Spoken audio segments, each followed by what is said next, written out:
क्यों नहीं मिटाते? माता जी की तरफ देखो, एक नजर वो कितनी दुखी। तो राम जी ने कहा कि लखन, जब सूर्य प्रकट होता है तो पहले लालिमा आती है। लाल तो हो ही चुका है गुस्से में, लालिमा तो तूने प्रकट कर दी, अब तो मुझे प्रकट होना है, लेकिन करूं क्या? जब तक गुरुदेव की आज्ञा ना हो तब तक मैं क्या करूं?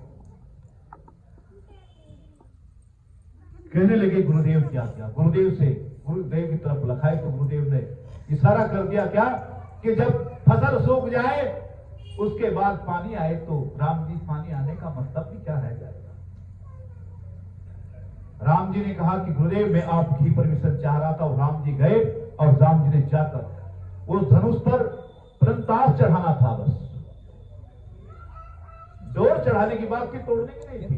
लेकिन यहाँ तुलसीदास जी ने बहुत सुंदर समझाया है भक्तों को कि कहा कि जोर चढ़ाना था, फिर तोड़ क्यों दिया?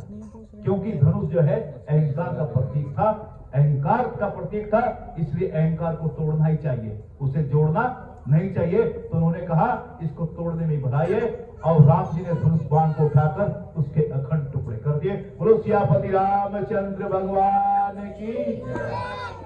अब जैसे टुकड़े हो गए तो क्या हुआ?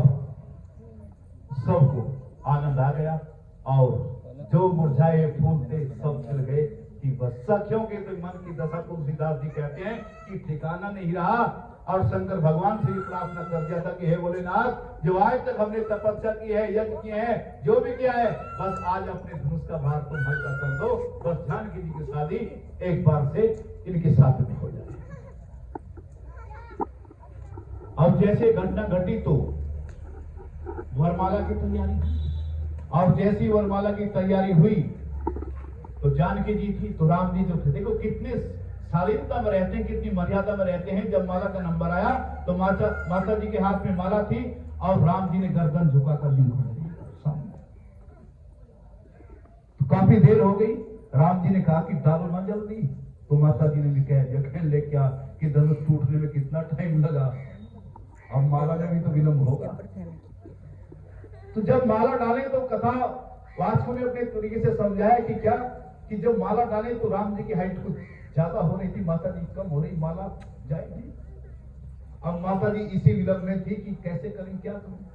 तो माता जी ने लखन को इशारा कर दिया कि तुम तो नाग देवता हो, सारी भूमि को तुमने ही तो धारण कर रखा है, मेरी तरफ से थोड़ा सा हिस्सा ऊपर कर दो ना। लखन जी ने कहा कि माता जी हिस्सा तो मैं ऊपर कर दूं, लेकिन समस्या तो फिर वही बनी रहेगी, इधर से करूंगा तो मुझे। काफी समय हो गया, किसी ने अपने किसी प्रकार से भाव प्रकट करे, किसी ने किसी भाव से प्रकट किए। तो क्या हुआ? तो जब गुरुदेव ने देखा कि यार तो लखन जी को बुलाया गुरुदेव ने कि कर दो ना, माता जी कह रही। तो लखन ने कहा गुरुदेव कर कैसे दूं, मुसीबत तो यही है, अब होगी तो सारी तरफ से ऊंची होगी। गुरुदेव मेरे पास में एक युक्ति है, उससे काम हो सकता है।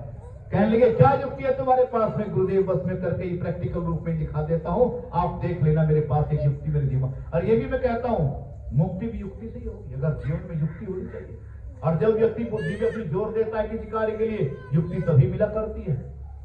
तो जैसे ही लखन जी गए, लखन जी ने जाकर भगवान श्री राम के पैर जैसे छुए, और जैसे ही पैर छुए और राम जी ने लखन जी को उठाने के लिए जैसे नीचे झुके, माता जी ने एकदम मौके का फायदा उठाया और माला डाल दी।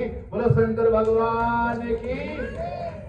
सभी आनंदित हो, और आनंदित होने के बाद में जिनकी शादी हुई उनको पता है, एक रस्म वही होती है कि जब वहां दूल्हे को ले जाया जाता है और वहां सखियां ही होती है और कोई नहीं होता उसमें हंसी मजाक का भी चलता है।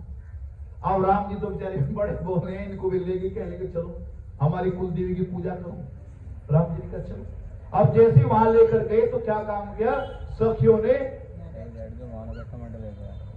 खड़ाऊ जूते समझ लीजिए, खड़ाऊ एक उसमें लपेट के, जूते लपेट के, और उसमें एक देवी की तस्वीर थी उसके सामने रख दी, कहने लगी चलो यहां मत टेक लो, मजाक चल रही।